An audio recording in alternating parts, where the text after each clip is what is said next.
सुला चुकी थी ये दुनिया, थपक थपक के मुझे जगा दिया तेरी पाजेब ने खनक के मुझे। ताल्लुकात में कैसे दरार पड़ती है, बता दिया किसी कमजर्फ ने छलक के मुझे।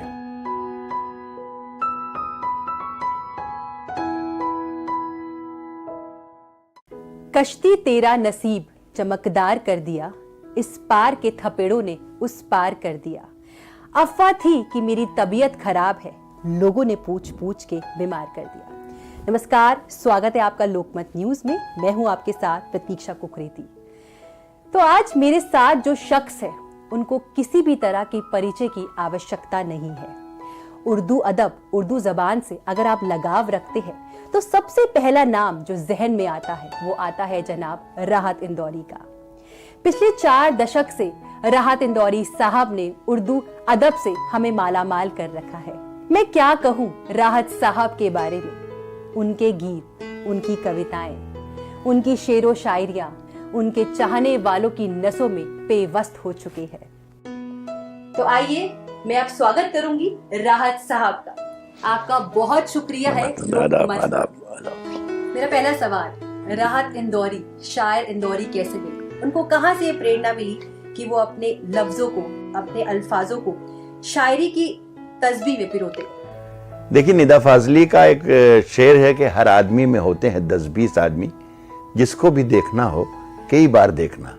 मेरा यह मीडियम ऑफ एजुकेशन जो था वो उर्दू था, उर्दू है। अभी तालिब इल्म हूँ।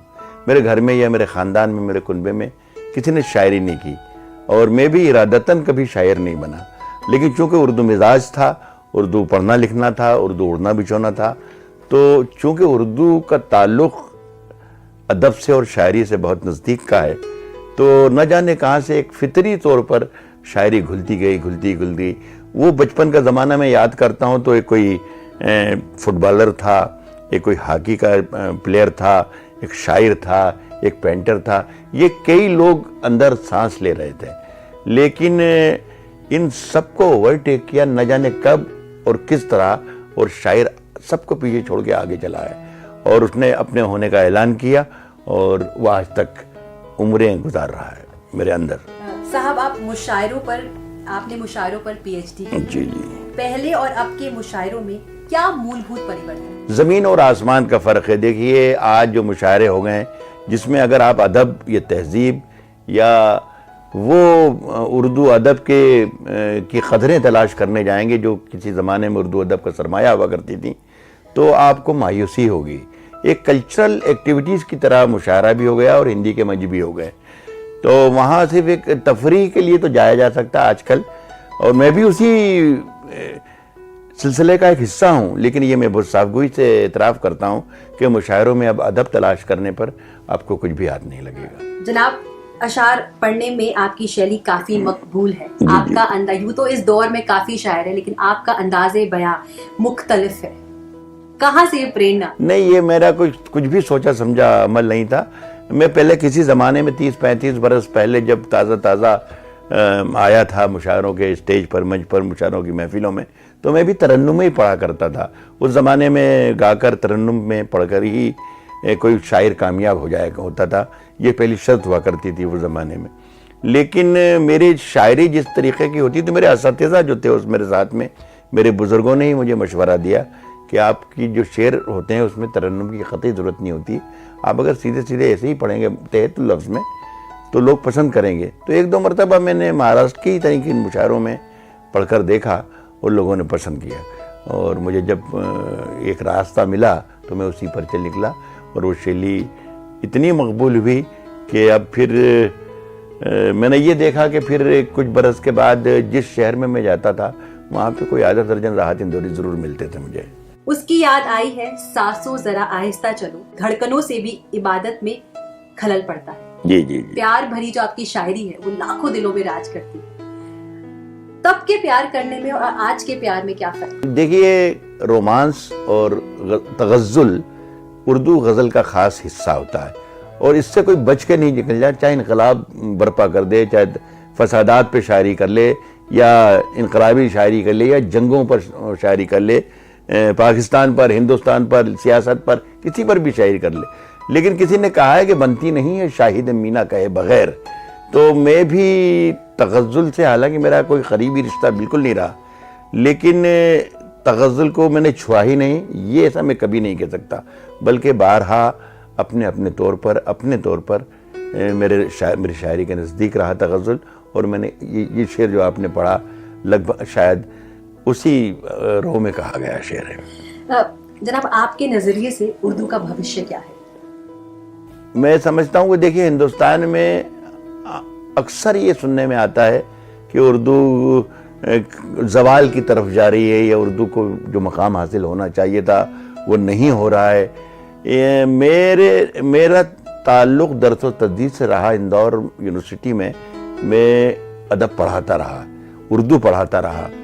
तो मैं ये समझता हूँ कि न सिर्फ उर्दू ज़ुबान, बल्कि हिंदुस्तान में जितनी ज़ुबानें हैं, मसलन हिंदी, गुजराती, मराठी, पंजाबी, जितनी ज़ुबानें हैं, तमिल या साउथ की ज़ुबानें देख लीजिए, जितनी ज़ुबानें हैं, उन हर आदमी जो ज़ुबान से जिसका ताल्लुक़ है वो यही कहता है कि मेरी ज़ुबान पीछे जा रही है, सिर्फ अंग्रेज़ी आगे आ रही है, बाकी सारी ज़ुबानें।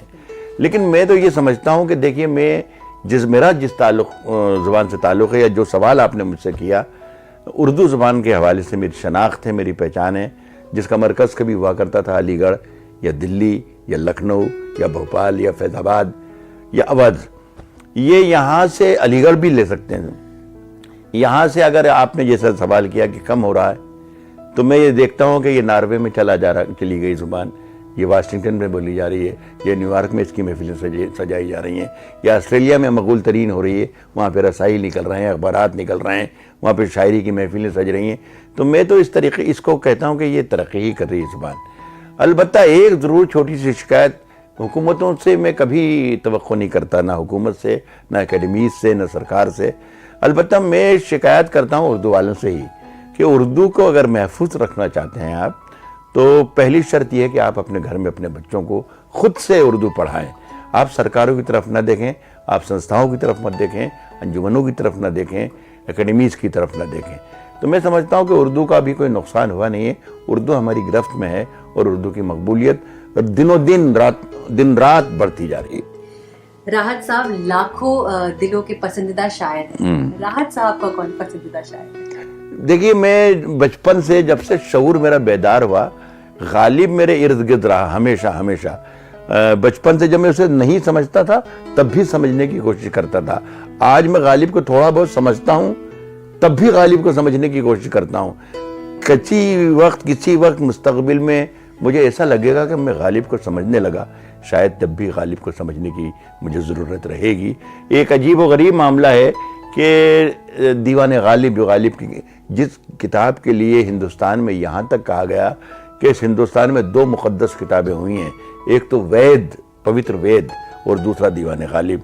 ये अब्दुल रहमान बिजनूरी का कौल है, मेरा नहीं। तो मैं उसे देखता हूँ कि क्या इतना वाकई इतनी बड़ी किताब है, अपने सराहने रखता हूँ मैं बरसों से। और जब भी मुझे पढ़ने का मूड होता है, मैं दीवाने गालिब खोल लेता हूँ। आपको हैरत होगी, मैं जब दीवाने गालिब खोलता हूँ, तब मुझे कोई एक नया शेर ज़रूर मिल जाता है कि ये गालिब का शेर, ये तो अपनी नज़र से गुजरा ही नहीं था। तो वो एक मेरी कमज़ोरी समझिए, या मेरी पसंदीदगी समझिए मेरी। आज की राजनीतिक हालत पे कुछ आप अपने अंदाज में कुछ कहना चाहेंगे? मैं क्या अर्ज़ करूँ, मैं सियासी आदमी बिल्कुल नहीं हूँ, और गैर सियासी शायरी करने की बहुत कोशिश करता हूँ। लेकिन चूँकि मैं नीरो नहीं हूँ कि मेरा मुल्क जलता रहे और मैं बांसुरी बजाता रहूं, तो इसलिए कभी कभार ऐसे अपने ख्यालात आ जाते हैं तो मैं शेयर कर लेता हूं, ताकि मैं मेरे दिल की जो भड़ास है, मेरे दिल की छाले जो हैं, मेरी ज़ुबान जो है, जो कहना बहुत कुछ चाहती है, लेकिन मेरी ज़ुबान पर पाबंदी लगा दी गई है। मेरी कलम है जो लिखना बहुत चाहती है, लेकिन मेरे हाथ बांध दिए गए हैं।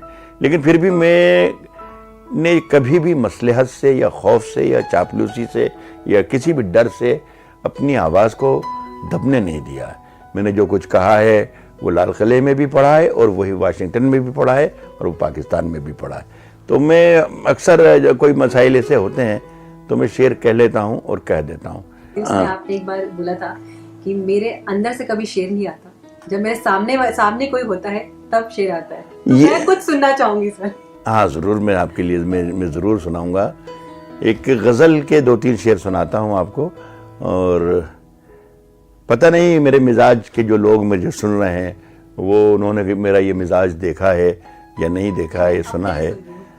सुला चुकी थी ये दुनिया थपक थपक के मुझे, सुला चुकी थी ये दुनिया थपक थपक के मुझे, जगा दिया तेरी पाजेब ने खनक के मुझे।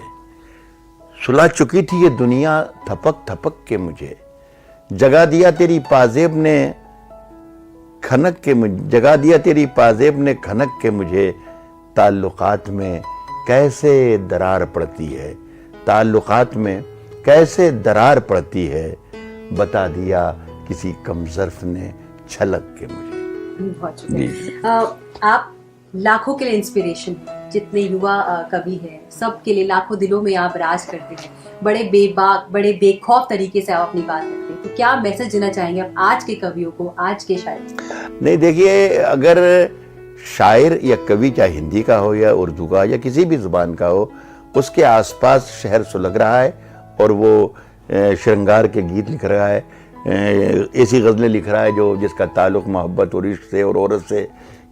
मैं समझता हूँ कि वो अपने फ़र्ज के साथ, अपने फ़न के साथ नाइंसाफ़ी कर रहा है। शायर समाज का दर्पण होता है, उसकी शायरी का एक एक लफ्ज़ आईना होता है समाज का, और उसमें उसे वही चीज़ें दिखाना चाहिए जो वो महसूस कर रहा है। शायर के आसपास जो कुछ माहौल होता है, उस शायरी, उसकी शायरी उसी माहौल की देन होती है। मैं अपने शायर दोस्तों से यही कहूँगा कि आपकी आवाज़ का इंतज़ार करती है अवाम, आपके आवाज़ का इंतज़ार करता है आपका मुल्क, आपकी आवाज़ का, आपकी कलम का इंतज़ार करती है आपकी दुनिया।